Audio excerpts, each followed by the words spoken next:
President John F. Kennedy, the 35th President of the United States of America, became the first foreign head of state to address Dail100review on the 28th of June 1963 during his 4-day visit to Ireland. I am deeply honoured to be your guest in the free parliament of a free island. If this nation had achieved its present political and economic stature a century or so ago, my great-grandfather might never have left New Ross, and I might, if fortunate, be sitting down there with you. I am glad, therefore, that Ireland is moving in the mainstream of current world events, for I sincerely believe that your future is as promising as your past is proud, and that your destiny lies not as a peaceful island in a sea of troubles, but as a maker and a shaper of world peace. A great Irish poet once wrote, "I believe profoundly in the future of Ireland. My friends, Ireland's hour has come. You have something to give to the world, and that is a future of peace with freedom." Mr. Nelson Mandela, the South African anti-apartheid revolutionary and politician, was invited to address Dail100review on the 2nd of July 1990 in his role as Deputy Leader of the African National Congress Party. Deputies and senators,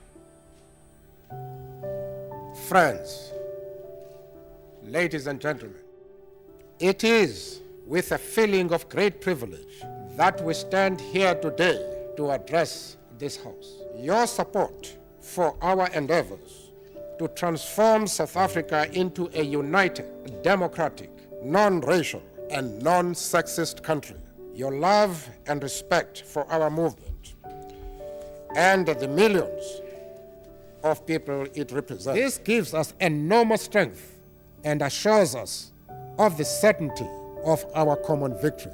That victory will come sooner rather than later.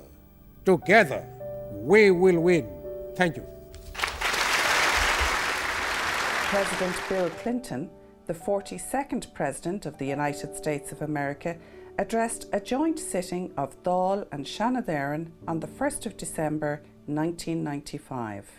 To the Taoiseach, the Taoiseach, members of the Dáil and the Shannon, the head of the Senate, before the elected representatives of a strong, confident, democratic Ireland, a nation today playing a greater role in world affairs than ever before. We live in a time of immense hope and immense possibility. Ireland has become a force for fulfilling that hope and redeeming the possibilities of mankind. A force for good far beyond your numbers, and we are all the best. I saw that the people want peace, and they will. Bernard Shaw, with his wonderful Irish love of irony, said, "Peace is not only better than war, but infinitely more arduous." Today I renew America's pledge. Your road is our road. We want to walk it together. Ireland will help to lead the effort to build security for a stable, strong, and free Europe. For all you have done, and for your steadfast devotion to peace, I salute the people of Ireland. In an Ireland where this entire island gives every man and woman the right to live up to the fullest of their God-given abilities, and gives people the right to live in equality and freedom and dignity. God bless you, and thank you.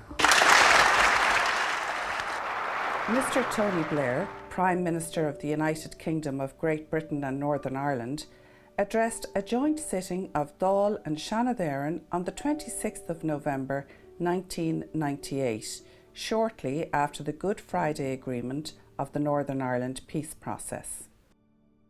Members of the Dáil and Shannon, after all the long and torn history of our two peoples, standing here as the first British Prime Minister ever to address the joint houses of the Oireachtas, I feel profoundly both the history in this event, and I feel profoundly too the enormity of the honour you are bestowing upon me.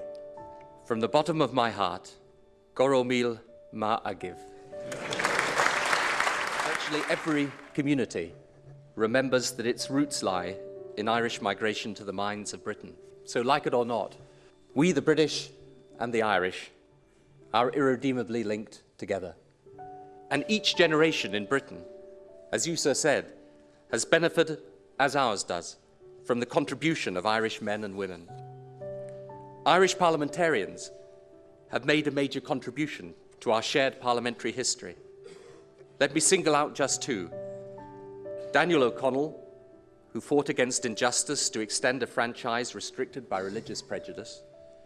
Charles Stewart Parnell, whose statue stands today in the House of Commons, and whose political skills and commitment to social justice made such an impact in that House. Let us not underestimate how far we have come, and let us agree that we have come too far ever to go back now. The Good Friday Agreement, overwhelmingly endorsed by the people on both sides of the border, holds out the prospect of a peaceful, long-term future for Northern Ireland and the whole island of Ireland. We've both grown up now. A new generation is in power in each country.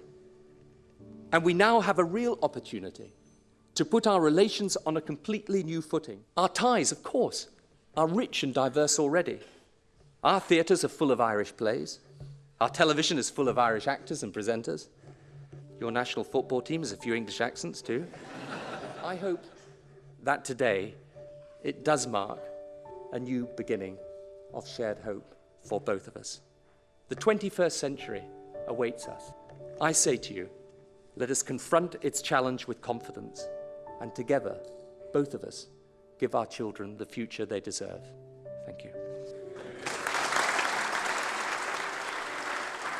Mr. Michel Barnier, the European Union's chief negotiator for the United Kingdom's exit from the European Union, addressed the Houses of the Oireachtas on the 11th of May 2017 and exchanged views with members on the Brexit process. Dear speakers, Taoiseach, members of the Houses of Oireachtas, Accordieu, I'm very happy and honoured to address both houses and to greet you as a representative of the people of Ireland in all your political diversity. Ireland is stronger in the Union, and the EU is stronger with Ireland. Ireland's interest will be the Union interest, and the united EU will be here for you. I was the European Commissioner in charge of the peace programme, so I understand the Union's role in strengthening dialogue in Northern Ireland and supporting the Good Friday Agreement. 27 years ago, Nelson Mandela spoke in this very room. He praised Ireland's leadership within the European community to maintain strong pressure on the apartheid system in South Africa. If we put things in the right order, if we negotiate with mutual respect, without any kind of aggressivity and no naivety, if we are open to finding solutions, there is no reason why our strong Europe cannot maintain a strong relationship with the UK. You have, as a national parliament, an essential role to play, together with the European Parliament and civil society. That is why I have been so honoured by your invitation to address the two houses of Parliament of Ireland. Dail100review ma agwef.